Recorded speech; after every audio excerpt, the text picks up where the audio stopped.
Yo, what's happening everybody? Welcome back to my YouTube channel. It's your boy Ranj and I hope you're all doing well. If you're new to my channel, welcome. My name is Ranj. I predominantly make videos and have made videos for the past couple of years on my Audi S3 8V, and all of those videos have basically been focusing around the build of the Audi S3. So when I actually first purchased this car, which is around 4.5 years ago now, it did not look like this. It was completely bone stock. So over those past 4 years, I've done a series of modifications. I've learned so much about this car, learned so much about cars in general. To be totally honest with you, I think this is going to be one of the last mods for the Audi S3. No! God, please, no! No! No! No! I think there's only a couple of more things I can really do to it. Hopefully this video will make it quite straightforward and easy for those who want to do something similar to their MQB platform car. So if you are new, do stick around. Hopefully this year as well, I'm going to be announcing the second purchase of my channel. The S3 is not going to be going anywhere because I absolutely love this car. But yes, I am currently planning on getting a second car. That car will also be bone stock, and the plan will be to do the exact same thing, which is basically transform this car from stock to something a little bit more special and put my signature on it. And just before I forget, please don't forget to subscribe to my channel if you're new here. Don't forget to hit that bell icon for future notifications so you're always notified when I upload a new video. Whilst you're here, you might as well just drop a like as well. And as always, if you've got any comments or any questions, please do pop them into the comments box and I will pick them up accordingly. I really do try to make sure that I reply to every comment out there. I just want to also say a happy new year to everyone. 2024, I'm hoping it's a great year for us all. Let's get straight into this video. The first thing we're going to do is start unboxing the products. So let's get into the garage and do just that. So as you can see here, I've got all of the Airlift Performance AIRRIDE bits and bats. Surprisingly, it's all very light. But another thing I want to make sure I do is keep everything organised, because that's one thing that I really struggle to do. Right, so this is the air tank, and I just went for a regular size one, so you can get different ones. You can get like one called a pancake one, which kind of fits into the wheel well, and you can get like a more compact version, which I think is shorter than this, but it still holds in and around the same amount of kind of capacity of air. That's very light. So all in all, this cost me £3,199, I think. I will say this, like, I'm not really that impressed with the weld work of this tank. So you get a lot here. So you've got a user guide, you've got your struts in here, you've got your shorter drop links, although I'm not sure if I'm going to change these because I'm already running shorter drop links from my coilovers, the ones I got with my coilovers. Then you've got your airlines. So what's really interesting about these is they look very similar to my current coilovers just because they've got upgraded top mounts. So you've got adjustable dampening settings and you've also got adjustable camber. So they do look really cool. I will say that, and they do look, they're a lot shorter than the coilover. Literally loads of wiring. I'll try to bring it closer, but yeah. This must be the management system. Yeah, this is the management system. So I've gone for the 3P management system. The difference between 3P and 3H, because this is something that confused me. 3H is basically where each corner is dictated by the height, so you can figure out like, you know, 25mm drop all around equally, whereas 3P is like a pressure system. So it's like 30, it could be 34 psi, 33 psi, 32 psi, 31 psi. So it's not going to be as accurate in terms of the drop as a 3H management system, according to my knowledge. Wow, this should be helpful. So this is all the parts, the component. It's called a kit-specific component list, and it basically kind of lists every single part that you need. I'm assuming to make sure all of this is possible. Step one, I'm going to empty my boot, basically take all the plastic trim off, and we'll basically just get cracking once I organise this out. So let's do it. I'm treating this part of the video like a summary, kind of like having your answers before a test or an exam. One thing I want to mention is, when you're going to do this, make sure the car is fully jacked up in the air. So you need to make sure that this axle stands safely placed in each corner of the car. Make sure it's on a flat surface, make sure you're safe, make sure you're protected. Because if you do it corner by corner, it's going to be really difficult. Where if you have the car fully jacked up, it's just going to be a lot easier. Let's quickly touch on the coilovers. Obviously this isn't on coilovers anymore, but I wanted to mention it anyway. You're going to have to remove your coilovers, that's the given. I'm not really going to touch too much on how to remove the coilovers because I've made videos on it in the past. It's kind of similar to installing lowering springs to your car, so I'm not going to touch on that. What I am going to touch on is where I run the airlines, where exactly they run from, what I did with the tank, what I did with the compressor, where I bolted things down, and all of that good stuff. So let's touch on the air tank first. So the air tank was bolted down And this was really difficult to bolt down, not literally, but just to kind of make sure it was all even. To actually literally bolt it down was very easy. Get a marker on this black felt was very hard. You can actually see there, still got a bit of highlighter there. But I utilised the boot cover or spare wheel well cover. On this side, on the left hand side, you just basically, it's just got the nuts in it. And on this side, you've got the filter and you've got an airline running to the bottom. So if I lift this up, you can see the compressor there, and then you can see the actual management system there with all the airlines running through. You've got a sub in the middle too. This here is a quick release, and that's what you need to do to purge the system of any trapped water. I just did mine yesterday. Really, really easy to do. All you need to do is pull on that little ring there. But I utilise a foam bit that you get in your spare wheel well.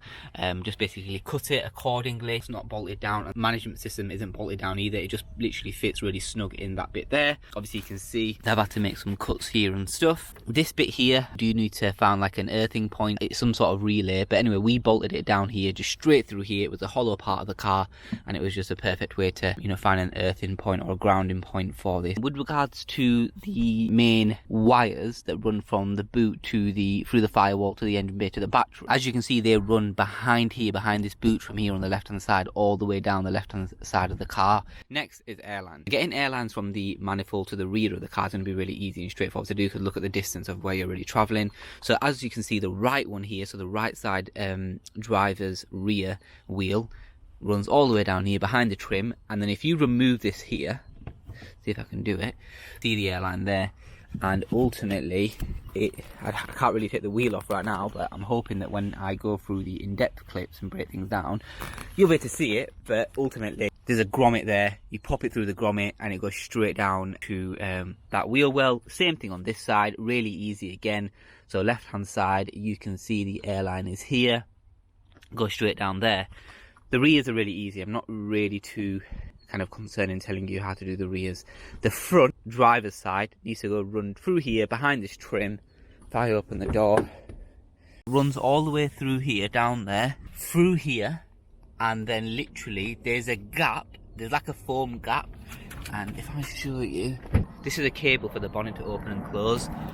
There's a hole, an entry point, I would say literally in line with that airline, come through there and then down here. I know that sounds really ambiguous the way I'm explaining it, but that's literally how I did it. Now passenger side, and this was definitely the most difficult. As you can see, here's the airline. I've kept the trim off for now. These are the main wires to power the manifold and to power the whole system. And then you go, here we go, passenger side. With regards to the wires that power everything up, they go through the firewall, same thing that I did with my exhaust, through the firewall to the battery, which I'll show you again in a second. And the airline, similar, it goes straight through the firewall, and then I don't know if you'll be able to see down there, that's where the firewall is. The wires come through and basically attach onto here, and then the airline comes through here, and there's a when you get it through the firewall, there's actually a hole to basically, there's like a grommet that you can just pull it through, and it's really quite clear. And again, I'm hoping when I go through everything in detail, so when I actually did it, makes all this make a little bit more sense. I haven't done anything special, to be fair. The car's literally a mess. I really need to aim to get it all ready for race wars. There you go, that's the control remote system. Right, I need to go back outside. It's raining and it's pitch black outside, but I forgot to record a couple of things, and I've only just noticed whilst editing. So there's 3 or 4 things I forgot to record. So we're going to go outside and I'm going to quickly show you what I forgot to record in the summary. And it's important that I show you these things because they're major things. So let's quickly go do that. Right, it's raining, so okay. Let's start with, so first thing that I forgot to record, when you're installing your airlift performance, make sure you read the part number on each suspension element, because when we initially fitted the airlift suspension, so the rears is not much of an issue because I think they've got the same part number, but we fitted the left to the right and the right to the left on the front, and we have to do it all over again, and it was super annoying. So make sure you read the part numbers. That's number 1. Number 2 is something in the bonnet or in the engine. So the reason why we're back here is because I want to show you something that I don't think I showed you. Now I'm hoping there. Now this is shown in the video, but I didn't show you the stuff I had to do after. So after we cut it, and I've got the measurements, so I'll show you exactly what they are. After we cut it, I had to get some black paint, anti-rust, and I painted it. Any exposed metal wouldn't rust essentially, and I had to hoover up and clean up all the metal, you know, metal scraps that came off once we did cut it. Next, I want to quickly try show you as best I can the entry bits for the firewall, wires running to the for the exhaust. I've got now wire running for the airlift management system and for the airlines. As you can see, they all kind of route through there. That I saw earlier, but I didn't record this bit here. Now that bit there, as you can see, that wire runs here. Now I don't know if I'll be able to show you because I need a key to get that undone, but basically there is a cigarette lighter, and essentially that wire is piggybacking off that cigarette lighter for power. And the reason why we did that is so basically because that only comes on with the ignition, so that's why we did that. And this is the very last thing. So this is the part that I just got sent out a couple of days ago from from Car Audio Security. It's a quick release part for the, it's a quarter female to female adapter, I think that's what its name is. In a nutshell, I needed this part. I didn't have it as a part of the package. I had to buy one on Amazon because I needed it ASAP, next day delivery. I bought it, it was really crap. It's currently leaking. To be fair, some of the reviews did say it does leak, so it's not that great. So I thought I needed an official airlift performance one. They sent me this out and I need to replace it, but that's the last thing I want to mention is that you're going to need, you might need this. If you do, make sure you get it in advance. I'll put the product, if you need it, just let me know. I'll send you the product name. I'll put it in the comment box. But yeah, that is pretty much it. So let's now get into the video and go through the nitty gritty. Action! What I've done so far is basically this plastic trim off. Probably the easiest thing to remove, because all you need to do is pull up. Next, I'm just going to remove the sub. So now that I've removed the sub, remove this bit of trim, I'll just need to remove everything on the right, everything on the left. Just basically create a bit of a... Fortunately, because I already had my seats out, I think that's going to help quite a lot anyway. Remove this, which is basically the one on the left hand side where it includes a cigarette lighter. There we go. Let's do this one. It's just...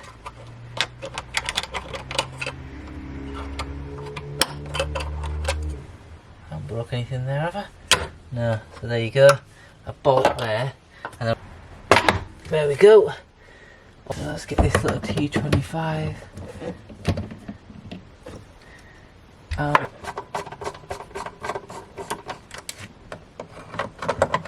Managed to get this off. Essentially, once you've got all the screws, bolts and everything off, it's literally just a matter of giving it a quick tug.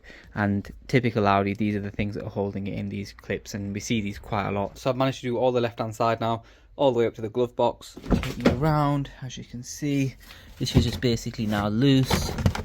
I didn't need to necessarily remove that, but I might as well just for the video. You can see there all the wires running through, and then all the wire all the way up there. And like I said, the way to remove this is literally just applying pressure bit by bit. There's one little bit I need to basically look out here, which is this little foam bit, and that will basically, I might do that now, it might let me, but ultimately the reason why I need to do that is to get basically to the firewall. Now I already run a wire to my engine bay.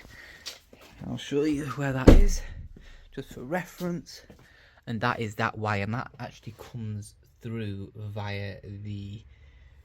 Oh, I've just realised something. I'm going to actually have to remove the battery again because I'm going to have to get that wire. I've managed to get all of this off. And then, as you can see in here, that's all undone. So, yeah.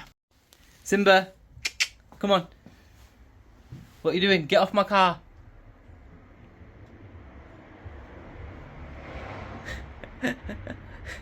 Oi. I don't think so. What's this guy doing? Get out. So just a quick update. I have taken the front liner off. Horrible. These two little things here, I'm going to have to buy replacements because I've just wrecked them. It was so hard to get out. Ultimately, I found the grommet that I believe I need to run the airline through. I just need to figure out where it actually goes to in the engine bay. But that's where we're at right now. The rear driver's side airline's been done.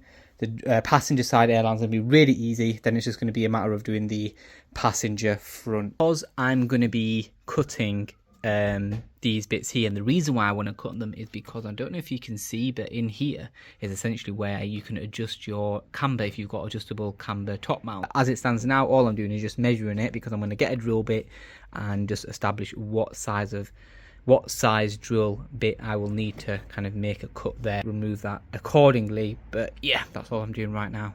Wow, I can't even tell you. I feel lost. Like I feel like a zombie right now. Like this has been the longest job for sure. This is looking wicked now. That's basically all in. Made a little entry for the wires to kind of exit. Same with this. And then basically made an entry here for the airlines to sit pretty much flush as possible. I want to make sure that they're straight and they're not crinkled. I don't think that should be an issue.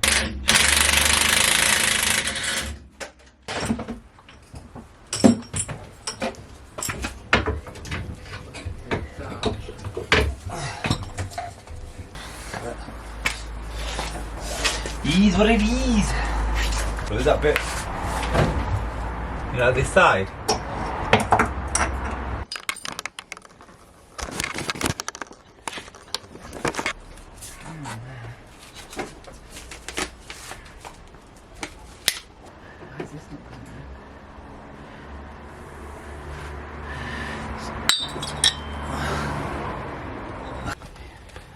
Yeah, that's fine. What was I doing? Is that everything I need to... It's not on, Mr. Abba. I think so.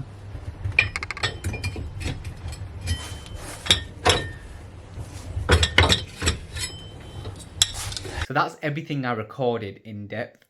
And now you'll probably realise why I recorded the summary at the beginning. And the reason being is because I don't need to say believe me or not, because I'm pretty sure you will be able to believe me. That took me at least 4 to 5 days to complete and install AIRRIDE, and that was with a lot of help from my brother. So I didn't want it to take me any longer than 5 days. And because I didn't want it to take me any longer, I was like, I haven't got the time to record this, I just need to do it, I just need to crack on, because sometimes you have to get the angles right, and I just didn't have the time to do that. And I am really sorry about that. So that's why I'm hoping the summary at the beginning of this video does help you and will help you. But don't worry, I haven't forgot.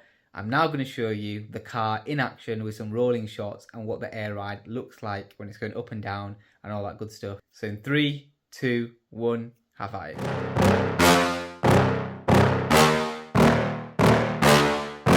Yeah. Please tell me that I can't, that I won't, that I fail, that I'll never make it out, yeah. Please tell me all the bad, never good, fill my head, live every single day. Pop off when I hear people say I cannot. I get off to the thought of proving everyone wrong. I won't stop to the top. So today has just not gone as planned. My aim was to leave the house, drive to my nephew's birthday party on the way, set the GoPro up, and basically talk you through whilst driving the pros and cons of AIRRIDE and why I actually went from coilovers to AIRRIDE. But let me tell you exactly what happened, and I think it's important to share the bad things that happen in my life, because I think one, it kind of makes everyone and everything feel more human, and what I mean by that is the fact that we're all going through the same stuff, you know, here or there, and we all share very similar experiences. So yeah, leaving home, fine. I filmed a couple of bits of the car going up and down just because I need to do those last little bits, and as I was driving, not far from home at all, heard almost like a tree scraping. It wasn't a hissing sound, it wasn't a knock, it wasn't anything sinister, but as I was driving it got worse. So I pulled over to the side. I was like, I'm not too concerned, and I think with experiences, the benefit of having experiences, both good and bad, is the fact that you're able to quickly establish whether something is to worry about or not. Once I made the decision of actually I'm going to go home and just jack it up and just to be on the safe side, the suspension on the front left or the passenger side dropped within seconds, literally 2 seconds. I literally saw it at 45, which is normally the normal preset ride height. Bam, just almost like a balloon popping. That's how fast it happened. And a little bit of the arch line is damaged, but I'm not concerned about that because it's a very easy fix. It was very annoying because the thing is I couldn't drive anywhere because the suspension had pretty much collapsed on the front left. So, but thankfully AA came to the rescue. The guy jacked my car up, and massive thanks to him. It was 2 possible outcomes. The worst case scenario, and I think as humans we tend to always think about the worst case scenario, and I think that's what panics us. But I kind of tried to say, I eventually did get, very quickly I got cool, calm and collective. I thought, there's nothing I can do right now. I might as well just sit here and wait and just figure out what I can do, because the main aim is that as long as I can get home. The best case scenario, an airline popped off. And the reason why I'm mentioning this is not only to share this negative experience with you because it's so annoying, but also to make you aware of one of the cons and biggest disadvantages of having AIRRIDE as opposed to a traditional spring coilover setup. So I popped the airline back in, wheel back on, within 5 minutes I was on my way. But what I realised was that the wire could have been tucked a little bit better. I don't think it's a common thing for airlines to just pop out. I think if you took everything away nicely, all securely and safely, and now I know what to do to rectify this issue, you'll be fine. Moving on to disadvantage number 2, the price. These disadvantages that I'm going to touch on now, this one and the next one, these are more like general ones. It's going to cost you the same amount to get a decent pair of coilovers, and if you want to get air cups, which is the alternative to airlift performance or an AIRRIDE system, it's going to probably cost you more than an air performance kit or another AIRRIDE kit.